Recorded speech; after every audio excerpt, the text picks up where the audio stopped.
Okay. From Faustino Reyes, dating AFP member ako, naka 15 years din ako maghulog na sa GSIS. Meron pa ba akong matatanggap na benefit pag claim ko yung aking pension? 15 years. Kung nakapag 15 years kayo, Mr. Faustino Reyes, I'm sure may matatanggap kayong pensyon. Kasi yun po ang ating minimum requirement sa ating mga members bago sila makapagpensyon. Pero mas mabuti po na magpunta sa pinakamalapit na tanggapan ng GSIS, mag-fill up ng Members Request Form or MRF para sa reconciliation ng kanyang premium and loan repayments. At nang sa ganon, mabigay talaga yung full benefit ninyo as members, as a pensioner. Oo, no? Tsaka, Amor, di ba, paalalahanan lang natin yung mga soon-to-be retirees natin, ano? Dahil nag-o-offer na po kami regularly ng pre-retirement seminars, no? So, kung sa tingin po ninyo, malapit na kayong mag-retire, ay umattend po kayo at makipag-ugnayan, di ba, Amor, dito sa pinakamalapit na GSIS office. Para sa ganun ho, alam ninyo kung ano yung mga requirements na kailangan ninyong isubmit at makapili kayo ng mga retirement options na nababagay sa inyo. No? Okay, so pangalawang tanong naman, mobile number lang yung binigay niya, 092136314748. I was promoted from MT1, Master Teacher siguro to, no, to MT2, Master Teacher 2 last April 15, 2009, and I'm retiring on April 12, 2012 at the age of 65. Can I avail of yung tinatawag mong computation? Para po doon sa nag-text, maari lang po na magbigay kayo ng inyong kumpletong pangalan, date of birth, at BP number upang maayos na matugunan ng inyong katanungan.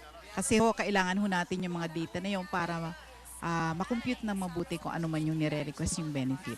Ayun. So, madali lang palang i-comply, no, yung mga requirement nito. Number 3, kay Lorna Pueyo ng DepEd Panukulan, Quezon. Bakit po kaya hanggang ngayon wala pa ring laman ang e-card ko? 50 pesos lang po. Samantalang 61,000 pesos ang nakalagay doon nang mag-confirm ako. Matagal na po akong naghihintay pero wala pa rin lahat ng requirements. Binigay ko na. We're happy to inform Ms. Good news. Lorna Pueyo na hindi na ho kayo dapat magantay ng matagal kasi na-credit na po nung April 25. Uy, this week lang. Oh yes. Oo. May repayment term yata nito ay 6 na taon at magsisimula ang deduction sa inyong salary sa July 10. Okay. At ito ay dapat yung bayaran hanggang July 1, year 2017. Uy, congratulations kay Lorna, no? Tapos dapat paalalahanan din natin si Lorna na hindi GSIS ang magde-deduct ng magno-notify. Dapat ang magdeduct niyan ay ang kanyang ahensya, no? DepEd. At dapat i-alert niya yung kanyang agency authorized officer or AAO na umpisahan ng magdeduct 3 months after. Tama ba, Amor? 3 months after, kailangan hong mag-start na ang deduction sa inyong salary. At kung ano man ang problema later on, I think dapat mag-coordinate sa AAO. Correct. So, importante talaga yung role ng agency authorized officer dahil yan yung, kumbaga, tumatayong liaison ng GSIS at saka yung member agencies natin. Yes, tuwing mag-uutang sila o magre-remit ng payment sa GSIS, ang AAO po ang kailangan makipag-coordinate sa amin. So, question number 4, ask ko lang, pwede ba kami na lang ang magbayad ng utang diretso sa GSIS?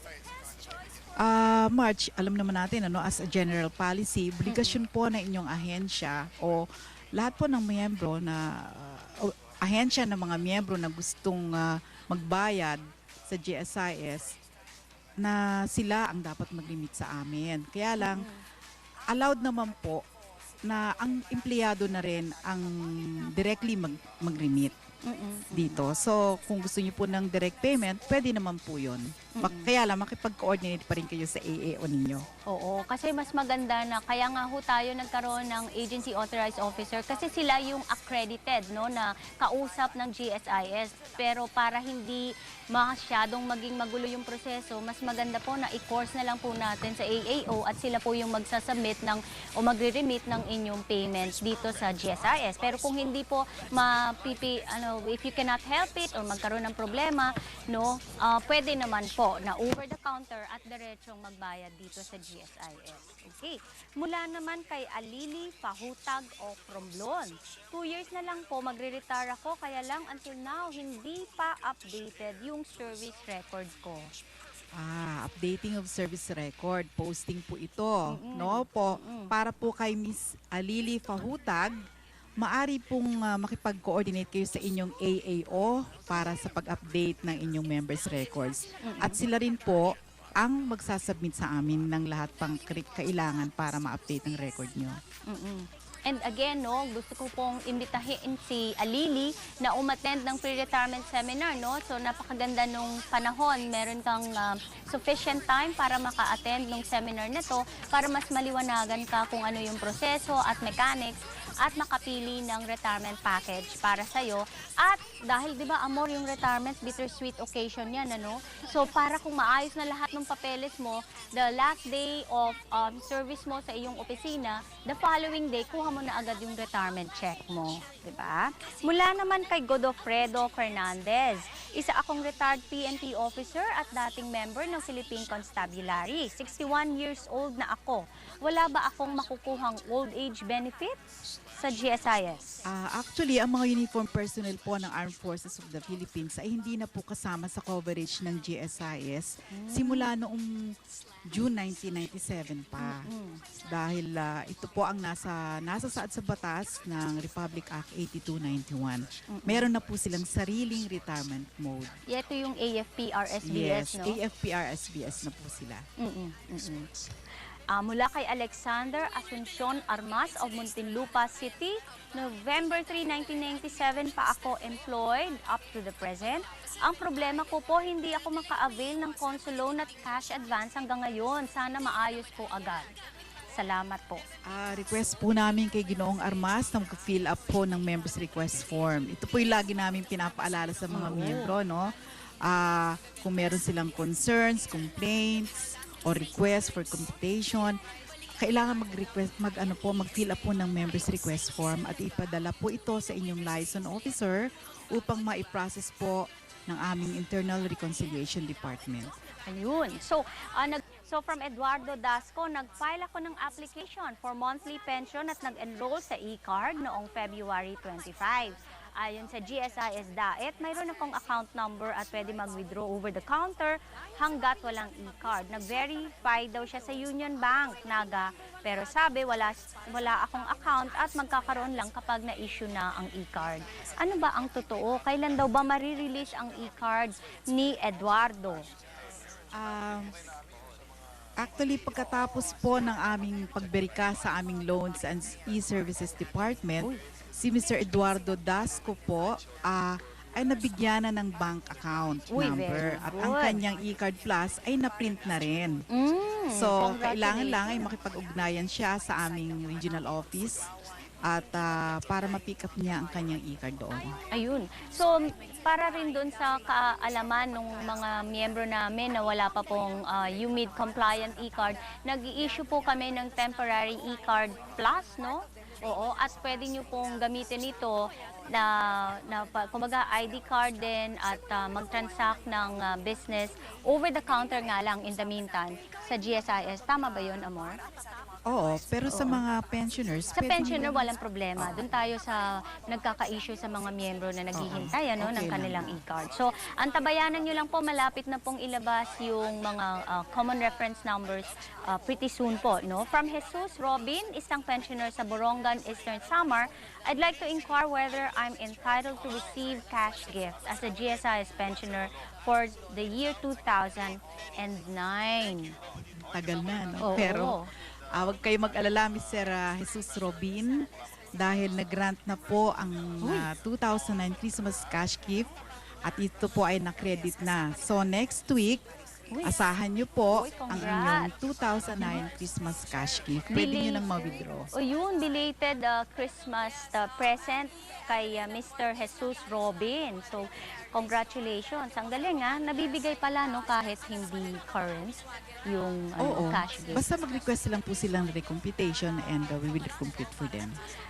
From Mr. Oscar Borinaga, follow up ko lang po ang aking Edu Child claim. EduChild. Again, good news po ito. Ready na po for release yung check ni Mr. Borinaga for his EduChild claim. Ayun, ang gagaling ng mga regional offices natin na nagpa-follow, na po-process, From Arturo de la Rosa, retired public school teacher from Camiguin, Mambahaw. On March 9, 2011, I refiled my application for survivorship pension at GSIS Cagayan de Oro City Branch. Ano na daw ang status ng kanyang pension? Approve na po ang pensyon, no? Yung survivorship pension noong pang March 11. At Galing. credited na rin po ito. Siguro nakalimutan nyo lang po mag-verify uli. Ayun, so Mr. Arturo de la Rosa, wala na po kayong problema, na-credit na po sa inyong email e-account, no, yung iyong survivorship pension. And of course, no, related to that, I'd like to inform yung ating mga survivorship pensioner na sa pangunguna po at pamumuno po ng aming presidente at general manager na si Mr. Robert Vergara at sa tulong na rin po ng aming bagong board of trustees, no, na pinangungunahan naman po ng Chairman Daniel Lacson Jr. na relax na yung ating survivorship pension policy. Ang ibig sabihin po niyan, kahit po kayo ay kumikita na at tumatanggap ng pensyon sa ibang ahensya, ay entitled na rin po kayong tanggapin o makatanggap ng inyong survivorship pension. And may I add to that, Sure. Marge, no? Yung pong mga na-deny Ay, yes. na survivorship pension claims ay pinaprocess na rin po natin. Retroactively, di ba? I Yes. understand. So, napakagandang balita po niyan, lalo na as far back as 2009, mag-file na po kayo ng application, pinoprocess na po namin yan, at i-recompute po ito retroactively. From Jaime Diano of DepEd, Maasin City, Southern Leyte. I've never received my dividend since 2005. Ano daw ang pwede nating gawin para ma-facilitate ang release ng kanyang dividendo? Good news po ito, no, para sa Naman, inyo. amor.